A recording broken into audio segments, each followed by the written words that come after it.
ওই যে মহসিন হলের ভাইদেরকে কিন্তু আপনি সময় দিয়েছেন পারি, আমি কিন্তু মহসিন হল থেকে কাছেই জসীমউদ্দিন হলের ছাত্র, তো আমি কিন্তু দূরে নয়, দৌড়ায় কিন্তু মহসিন হল থেকে জসীমউদ্দিন হল দৌড়ে যাওয়া যায়। তা আমাকে 2 মিনিট দেবেন মাননীয় স্পিকার। মাননীয় সদস্য জনাব মোহাম্মদ মঞ্জুরুল ইসলাম, দিনাজপুর 1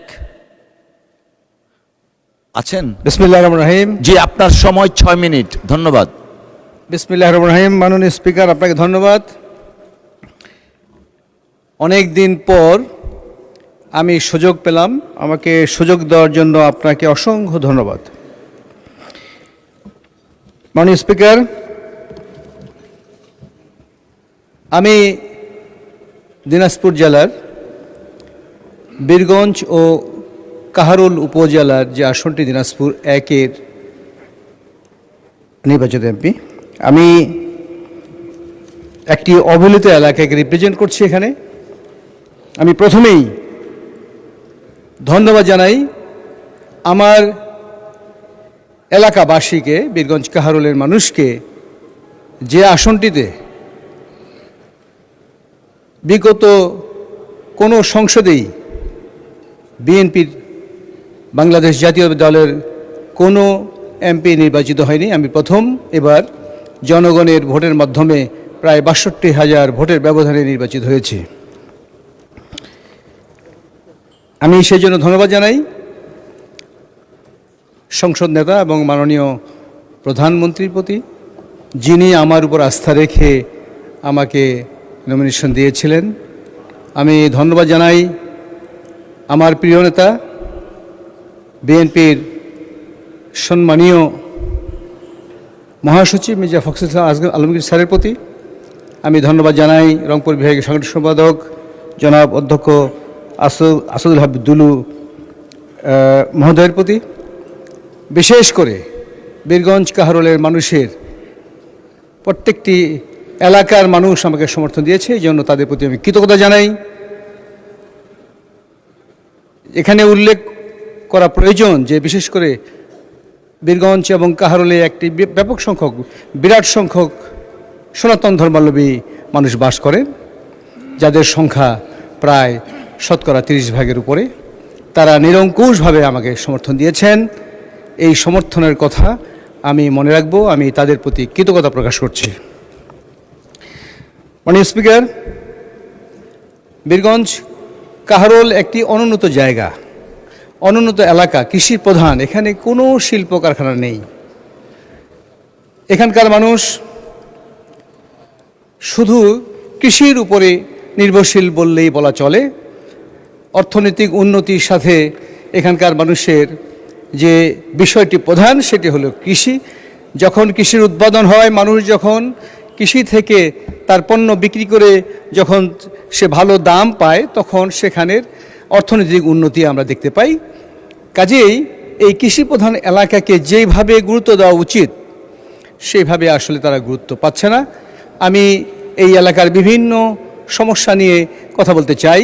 মূলত আমাদের এলাকায় 2টি হাসপাতাল আছে, যেটি একটি বিরাট ইস্যু, যে এই হাসপাতাল বীরগঞ্জে আছে 50 শয্যার এবং কাহারোলে আছে 30 শয্যার। এই হাসপাতাল দুটিকে মিনিমাম 150 শয্যা এবং 100 শয্যায় রূপান্তর করা খুবই প্রয়োজন। এটা জনগণের দাবি। এই নির্বাচনের আগে মানুষের দাবি ছিল এবং এই দাবির প্রেক্ষিতে আমি প্রতিশ্রুতি দিয়েছিলাম যে যদি তারা নির্বাচনে আমাকে নির্বাচিত করে ভোট দিয়ে, তাহলে আমি সংসদে এই কথাটা তুলব।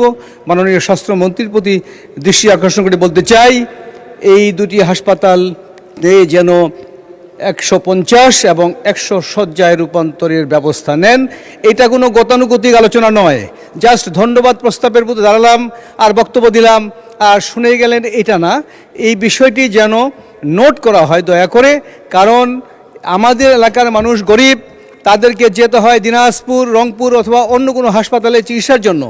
এখানে কোনো চিকিৎসা সুবিধা নেই। বেসিকলি এখানে রোগীরা যারা আসেন, তারা 3 থেকে 4 গুণ সংখ্যার রোগী আসেন ধারণের ক্ষমতার চেয়েও।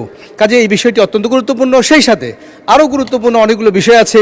এখানে মাদকের সমস্যা, সবাই আমরা বলি মাদক মাদক, কিন্তু মাদক নিয়ে একটা পূর্ণাঙ্গ আলোচনা হওয়া প্রয়োজন। কারণ এলাকার যুব সমাজ মাদকাসক্ত হয়ে আমাদের সমাজকে নষ্ট করে ফেলছে। চুরি, ডাকাতি, রাহাজানি যা হচ্ছে এটার কিন্তু মূলে 80% হলো এই মাদক। কাজে মাদককে নিয়ন্ত্রণ করার জন্য প্রয়োজনে আইন প্রণয়ন করা প্রয়োজন। কারণ ব্যবসায়ীদেরকে, মাদকের যারা ব্যবসায়ী তাদেরকে সহজে ধরা যাচ্ছে না। তাদেরকে যদি জেলখানায় পাঠানো হয় তারা কয়েকদিন পরে জামিন নিয়ে চলে আসে, আবার মাদকের ব্যবসা করছে।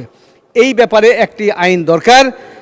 আমাদের আরও যে সমস্যাগুলো আছে সেটা হলো যে কাহারোলকে উপজেলায় রূপান্তর করার জন্য আমি মাননীয় প্রধানমন্ত্রী যখন কাহারোলে যান 16ই মার্চ খাল খনন কর্মসূচিতে, সেখানে আমি দাবি দিয়েছিলাম কাহারোল উপজেলাকে যেন এখানে পৌরসভায় পরিণত করা হয়, পৌরসভা ঘোষণা করা হয়।